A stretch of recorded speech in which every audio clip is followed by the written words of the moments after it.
Hello everyone. क्योंकि आपके साथ भी ऐसा होता है कि जब आप फ़ोन देख रहे होते हैं, तब तो कुछ मिनट के लिए तो बहुत ही अच्छा फ़ील गुड हो रहा होता है आपको। लेकिन अचानक से उसके बाद जब वो एक्ट खत्म हो जाता है, उसके बाद एकदम से आपको एम्प्टीनेस फ़ील होती है।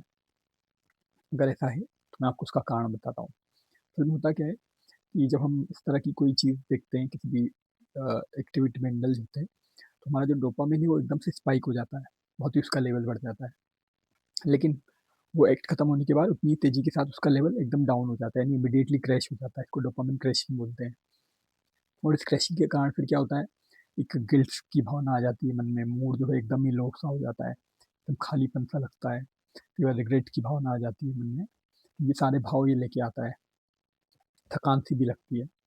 लेकिन आपको एक चीज़ समझना ज़रूरी है कि जो एम्प्टीनेस की जो फीलिंग है ना, ये आपकी इमोशनल वीकनेस नहीं है, ये एक तरीका केमिकल विथड्रॉल है ये। यानी केमिकल लोचा है, जो सारी चीज़ें हो रही है, फीलिंग हो रही है, आपकी कमज़ोरी के कारण नहीं हो रहा है। ये बात आप बहुत अच्छे से समझ लीजिए, क्योंकि यही बात आपको अ, अगर आप इसको नहीं समझेंगे तो आपको लगेगा कि कमी मेरे में है और आप इससे बाहर नहीं निकल पाएँगे। उसको आप सही साइंटिफिकली इसका कारण समझ लेंगे, तो आप पता कर समझ पाएँगे कि हाँ, फिर इससे किस तरीके से बाहर निकलना है, कैसे इसको चेंज करना है। तो ये एक तरह की केमिकल की गड़बड़ी हुई है हमारे ब्रेन के अंदर। डोपामाइन एकदम से बढ़ा, फिर इतनी तेज़ी के साथ क्रैश कर गया, एकदम लो आ गया, तो उस कारण से हमें ये फीलिंग हो रही है। एक तरीके मतलब केमिकल विथड्रॉल हुआ है ये, है ना?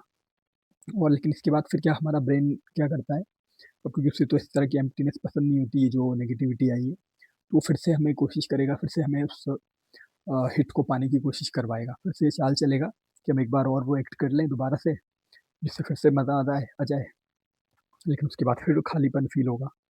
लेकिन वो इसी एडिक्शन के लूप में फँसता जाएगा हमारा ब्रेन जो है, हम इसी उसमें फँसे रहेंगे।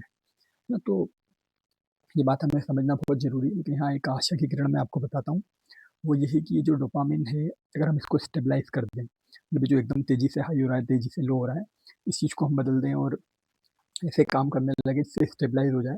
मतलब इतना ऊपर-नीचे ना जाके धीरे-धीरे इसका लेवल थोड़ा बहुत ही बढ़े, एक स्टेबल लेवल पे बना रहे ये। तो हमें फ़ील गुड भी होता रहे, हम इस तरह के एडिक्शन से भी बाहर निकल जाएँ। लेकिन ये आप फिर से सोचेंगे कि फिर से मैं वो एक्ट कर लूँ, तो उससे नहीं होगा। इसका तरीका है अपने ब्रेन को रीसेट करना पड़ेगा आपको, है ना? तो आप कमेंट में रीसेट टाइप करके डाल दीजिए, धीरे-धीरे मैं आपको आने वाले वीडियोज़ में आपको पता चलेगा, किस तरीके से रीसेट करना है। इसका तरीका ये नहीं कि हम दोबारा से वो एक्ट करें। तो मुझे उम्मीद है आपको मेरी बात समझ आई है। Thank you so much.